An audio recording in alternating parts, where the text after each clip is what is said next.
Hey guys, welcome back to another video. This is my predictions for UFC 321. I'm gonna try to make it a short video, probably as long as the one I did with RDR against Brandon Allen. Still saying that stuff was some CIA, man, some CIA operative.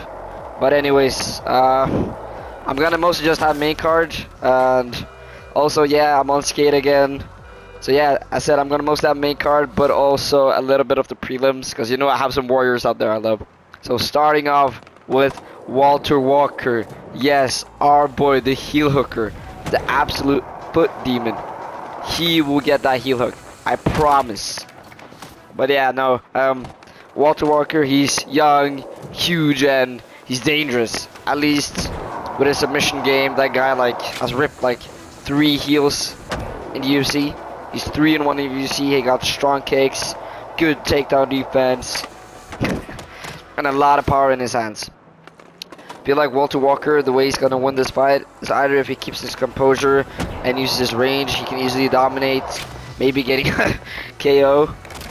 But maybe as well, I feel like he can get early or mid-round submission via heel hook, because you know our boy has that submission power. But yeah, anyways, moving next to most promising middleweight in the UFC, Ikram Aliskirov. Even though the fight between Robert Whittaker and Ikram kind of showed that there's levels to it, but still, Ikram only having 1 loss, he's still a beast. He's got knockout power, and he has an excellent sambo-based grappling. I feel like Ikram has showed a lot of his sambo skills in the cage. I feel like if he just goes for that, he can easily get that KO. Maybe Ikram gets a decision. I don't really see Ikram going for a submission, judging his record from mostly having KOs. But yeah, that is my prediction. Sorry for stuttering. I'm almost messing up the whole video. That was so bad. But yeah, moving on. Our boy Quillen Secure might not be. You know what? You know, he is the most famous guy ever. To be fair, like from being that rising star, 9-1, having a good performance at UFC 312, beating up the Jews and the Indians, really showing what what this guy can do. But yeah, he's quick, he's sharp, and and I felt like watching him fight, he has like skills based everywhere. I don't feel like he has that finishing ability, of course, but I feel like maybe from him fighting smart, he controls the distance. Judging from what we've seen, he can stuff a takedown or two. Maybe he gets the decision, you know? If he just can keep the fight standing, pick his shots, I feel like he's gonna win. So, I'm feeling Sakil could either go for a decision or late round KO. That is what I'm thinking. Sorry for being so hyped, but this is like the most weirdest card ever. Like having it at 4 p.m. in the noon is like, afternoon is like insane. That's something you never see. At least being Norwegian, bro, that's so insane. Anyways, moving to my boy Rakish. Rakish got absolutely robbed by Magomed Ankalaev. I felt like Rakish could be the second guy to actually beat Magomed Ankalaev. Like, bro, he did not do a big upset. That was top 10 robberies of all time. I'm saying, man, Magomed Ankalaev has some CIA operatives with him, like KGB. Anyways, yeah, Rakish is actually most of the technical strikers, but also he's so good with the kicks in the light heavyweight division. He uses distance, he has amazing low kicks, and I felt like he can always mix in a takedown if he wants to. Rakish is the guy that can, like, every single time he fights, if the only fights that he's lost with like KO in the late rounds is because he's absolutely like destroying a guy, but out of nowhere the guy gets the most fluke KO ever. So I feel like Rakish, if he just keeps his temper, he doesn't overextend, he doesn't get hit with that weird clean shot, I feel like Rakish can easily get the KO. Same with him having, even though the other guy can hit pretty hard, Murza Kanavo hits hard, but I feel like Rakish's experience and fight IQ will keep Rakish will be maintained under the fight. He's not gonna overextend. His fight IQ, he knows what he's doing in the cage. Maybe I said probably get that KO/TKO in the late rounds. I see Rakish maybe going for the decision here, because if he wants to control the fight, he can control the fight. I have no doubt in Rakish. Top 3 Serbian lightweights of all time. Light heavyweights. Moving on to our boy, Chris Barnett. By the way, this is in a very bad systematical order. So I'm very sorry for that, but I did not have the time. I'm just like taking people off the head and then thinking like, okay, do this guy. Yeah, I said Chris Barnett is just pure entertainment, man. I feel like this guy is like, he's a blob just spinning around, getting all of those flukes. Like, bro, I love Chris Barnett, but you have to be honest with me. Every single time when he got that spinning kick, like a 300-pound guy doing a spinning kick and KOing somebody else is like the most incredible thing you've ever seen inside the UFC. Because that same fight, he got absolutely stunned and wobbled. And I don't understand how the ref didn't stop the fight, but I'm glad the ref didn't. So yeah, but I said he's explosive, unpredictable, and powerful. He's probably not the most like, how can you say, entertaining heavyweight, but he knows what he has to do to make a fight look good. But also, judging from having a 1-year layoff after, oh my days, man, Chris Barnett. I'm not sure if you've seen the clip, but he's like excited, jumping in the cage, jumping in the octagon, and then he tears his ACL from that. That's insane. But anyways, I feel like he's still fast for being one of the biggest, like as in size, heavyweights. But he also always finds like a way to land those creative shots. I said he's sometimes stunned in his fights. So I feel like if he just doesn't, if he avoids the big shots, doesn't really open himself that much, he can easily catch his opponents with a spinning kick or a heavy counter. So I feel like Chris Barnett can get the KO at any time. I don't know when, because I feel like Chris Barnett is like the most unpredictable guy after like, I don't know, freaking Ryan Hall. That's actually how I'm putting Chris Barnett. I'm putting Chris Barnett besides the unpredictability of Ryan Hall, because both of them are like, the hell are they even doing in the fight? But they're still winning the fight. Anyways, moving up to Jailton Almeida. Man, Jailton Almeida is a monster when it comes to jiu-jitsu. I don't care. You can call it glaze, whatever you want. Jailton Almeida is top 3 people to actually have jiu-jitsu in light heavyweight. Like, there's no grapplers in light heavyweight or heavyweight. Jailton Almeida is in heavyweight. I did not mean to say light heavyweight. I'm sorry. Mid heavyweight. There's like no grapplers. Jailton Almeida is like one of the few grapplers, or the few like heavy grapplers that actually uses their skills in a fight. Most heavyweights just strike and blob.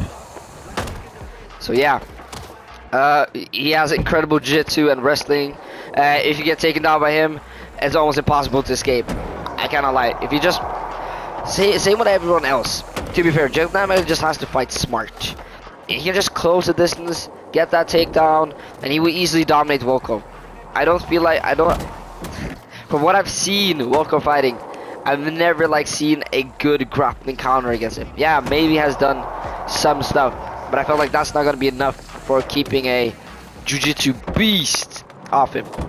So I'm taking Jailton Almeida via submission. You know, I'm actually gonna be that confident and say it's gonna be a rear naked choke.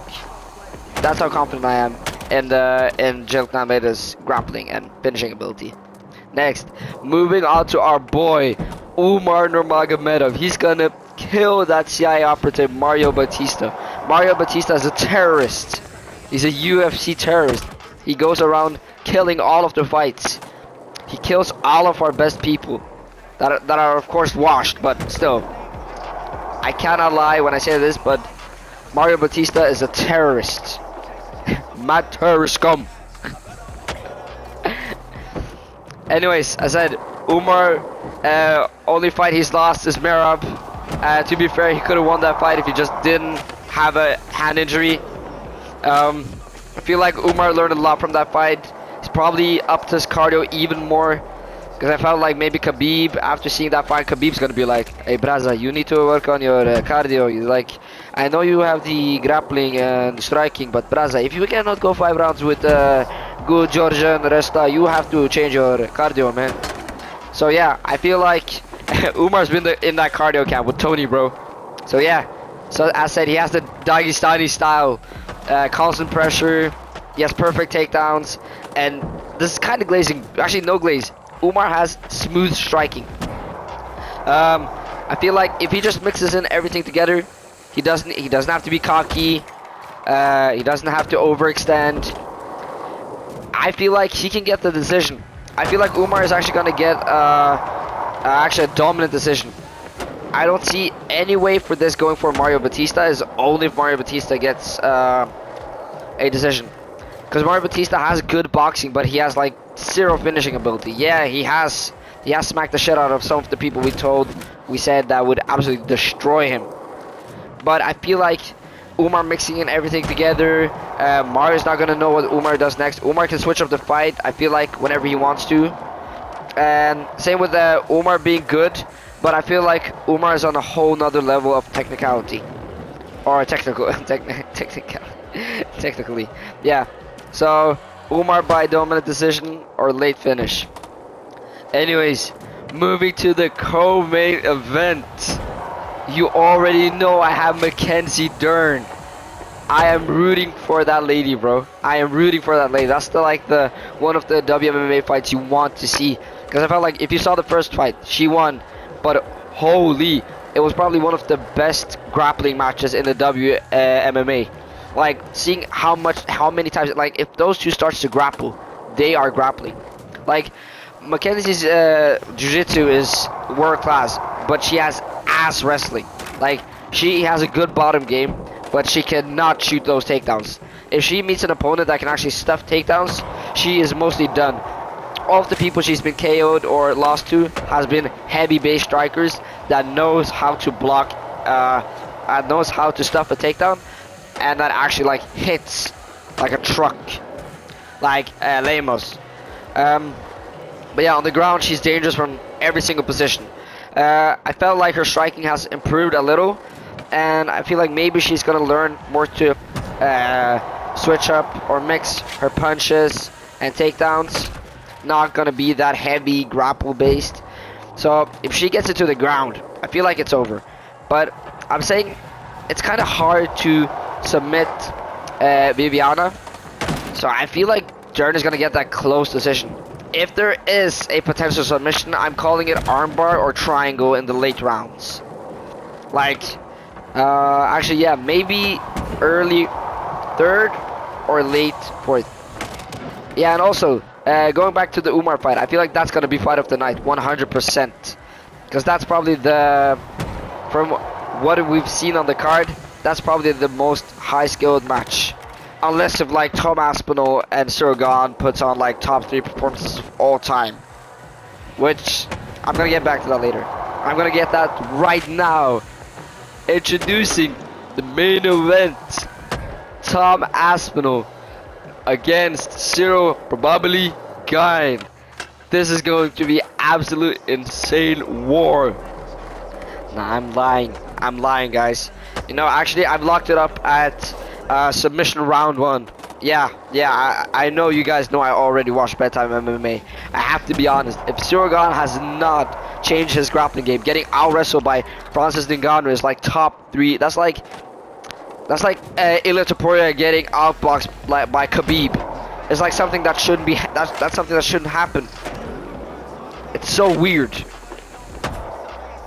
Not in the way that Surgan is a bad grappler, but like it shouldn't happen. You shouldn't be out grappled by a guy known for having only power. Not to have no hate on Francis Ngannou, but yeah. So I see the fight going for early submission round 1 or 2, unless if actually Surgan has like insane grappling game, like probably yeah. But you know, I mix up my wrestling game. That's not Surgan. But anyways, if he has done that, then this can actually be a fight of the night as well. But according to what I'm thinking, Tom Aspinall is like one of the fastest and most well-rounded heavyweights in the UFC. We have not seen a guy like this since freaking John Jones, and that says very much. Like, the heavyweights are in shambles. If you saw that DC footage, DC, the former double champ, first guy to defend his titles in both weight classes. That guy said, yeah, you know, you're just gonna get easy fights if you beat Sirogan. Like, you're gonna have the best, you're gonna have the easiest title run ever. Like, having the balls to say that. I mean, DC probably, I don't know what he's doing right now, but he was brutal. But he's right. Like, James Almeida has no chance against Tom Aspinall. I'm sorry, I love James Almeida, but James Almeida does not have that striking.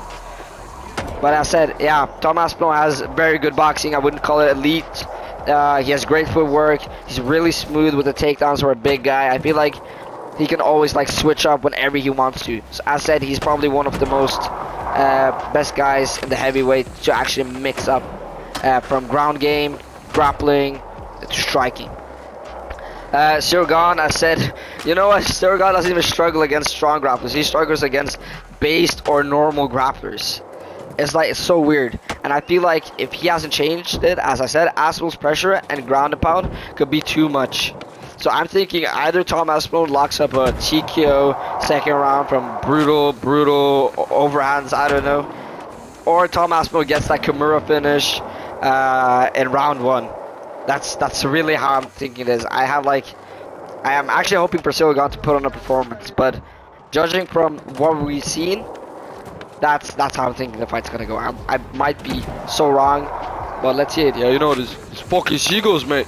Like, they think I'm gonna go to a round, they think I'm gonna go to a decision by fucking Sirogan. I don't know, I'm gonna lock up the fucking Kimura in the first round, and I'm gonna get this guy off the fucking telly, yeah? Get this on me telly now. But anyways, that's my predictions. That was kind of corny at the end, but you know, you gotta rock with it. Bye bye, guys.